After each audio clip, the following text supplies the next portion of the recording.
Yo, what is up, guys? It is Nung, aka Alex, and today we're going to be reviewing all the patch notes in regards to the new season of Apex Legends. I'm going to break it down, give you guys my opinion. It's probably a short video, but let's get into it.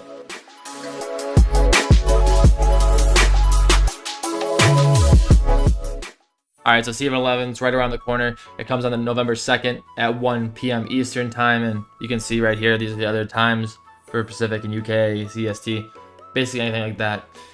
So there's a new legend, Ash, as we've seen almost all the trailers, everything originally from Titanfall 2, and the car SMG from Titanfall as well. The new map is Storm Point, and Storm Point is a tropic island. It looks stunning, tons of dangerous wildlife, and it was also designed by the same person who designed World's Edge, and I'm very excited for that. So here's the patch notes, let's get into it. The Battle Royale map rotation for the Escape update, and the map rotation will be back down to 2 maps, Storm Point and World's Edge. Love that. Love that. Both two. Well, World's Edge is my favorite map, and Storm Point was designed by the same person that designed World's Edge. So we want to make sure plenty of. Okay. Arenas map rotation. I'm not going to go over arenas. I don't play arenas. I don't have any interest, and I couldn't give you my feedback on it, so I'm not going to. Here are some balance changes. You have Wattson. Move aside Ash. This is Wattson season. We're ecstatic to finally share some long anticipated Wattson improvements. Her win rate and her encounter rate have always been above average. This could be for a multitude of reasons. Her defensive playstyle correlates to higher average placements. Wattson mains are die-hard loyalists, and her hitbox has been the smallest in the game ever since Lifeline's adjustment. Regardless, much of the high-level data that we've shared doesn't match perception. Play a few games of Wattson, you'll find yourself even wanting more out of her kit. The goal of these changes is to redistribute her invisible power into the parts of her kit that shape the battlefield in a unique way. We wanted to see what changes could spark more consistency and efficiency in her kit, and ideally ground some of the difficulties surrounding the way her abilities work.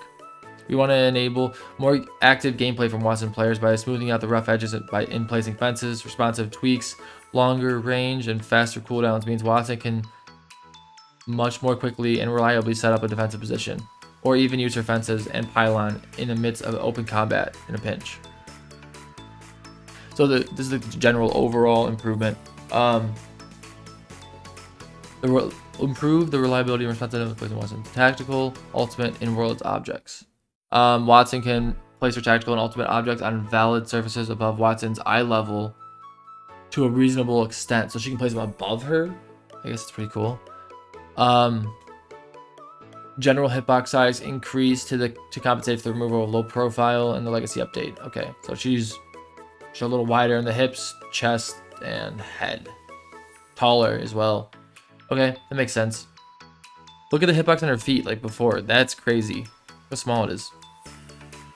Tactical, perimeter defense. Increased damage from crossing the fence by 33%, so 15 to 20. Increased the debuff duration of crossing a fence by 100%, so...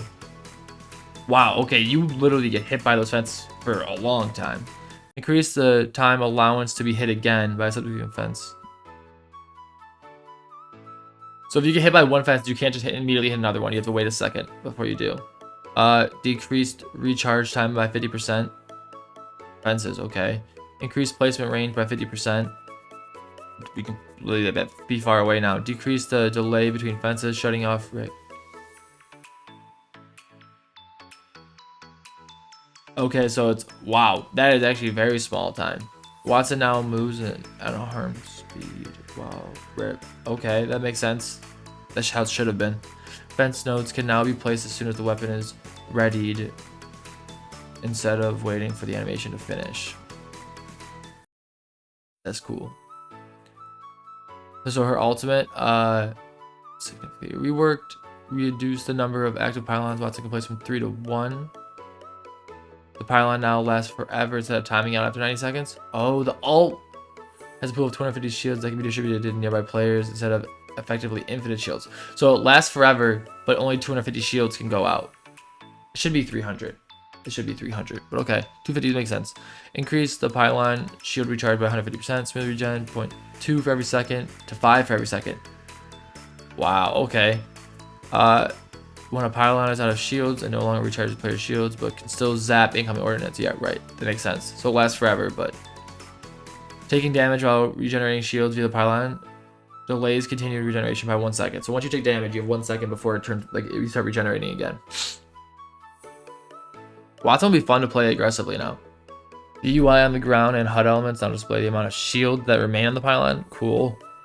Pinging a friendly pylon will now display the percentage of shields remaining on the pylon. Oh, this is actually sick. Wattson might be meta. So it doesn't reliably zap ordnance airstrike abilities. Oh. Now it actually does it. Okay. Balance changes, weapons / gear. So supply drop rotation. This season's triple take returns to the floor loot and takes place the G7 Scout. The Scout enters the supply drop with a double tap. Okay. Hop-Up's dual shell. Each round loaded into a massive or the 30-30 repeater is doubled. Huh. Mastiff 30-30 repeater, R301 car and longbow in the fully kitted rotation.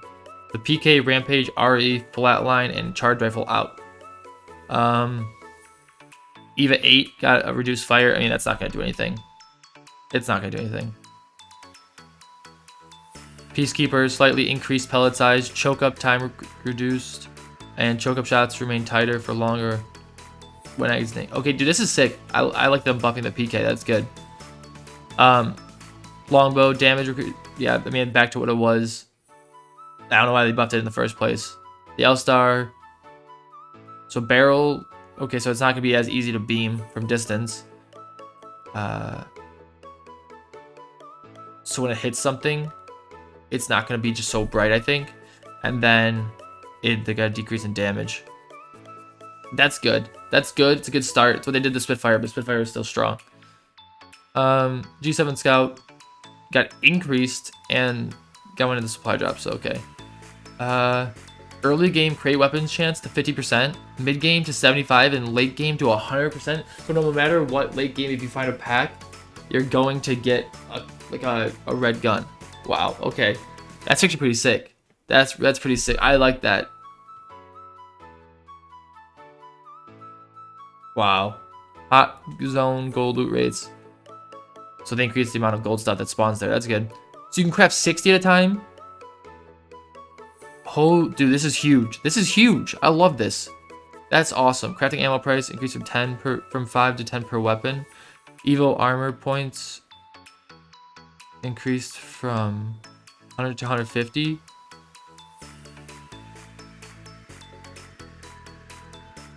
Confused. Oh, okay. I'm not sure what that means really. Replace the sniper bundle with a shotgun bundle featuring the dual shell.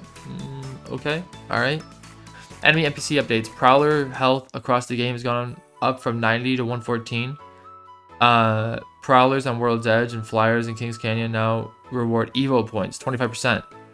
So if you kill them, you buff your Evo. Oh, that's huge. That's sick.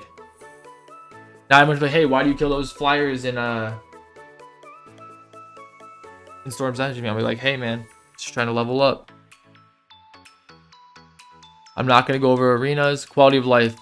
The UI teammates will now show that they are self-reviving in their in-world game tags. Okay. Added VO voiceovers for players to communicate that they are out of ammo. I updated. Oh, that's actually huge. I like that. That's good. Okay, now these are all there. The awareness badges are back on the accounts for the season. They probably just had a bug.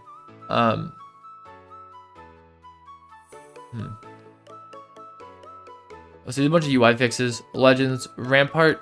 Fix for case of Rampart's No Mercy finisher caused her to clip through geometry. I don't know what that means. Wattson fixed the issue where Alta doesn't also always destroy frag grenades when thrown inside the pylon's radius. Okay. Pathfinder fixed issues where players being able to create zip lines much farther than intended. Fuck, I love that. I love that bug. That was so cool. You could zip line from construction to frag east building.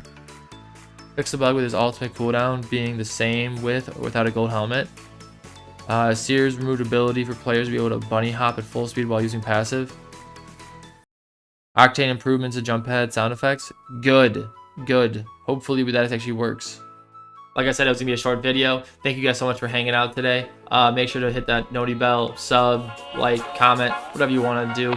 I'll see you guys tomorrow.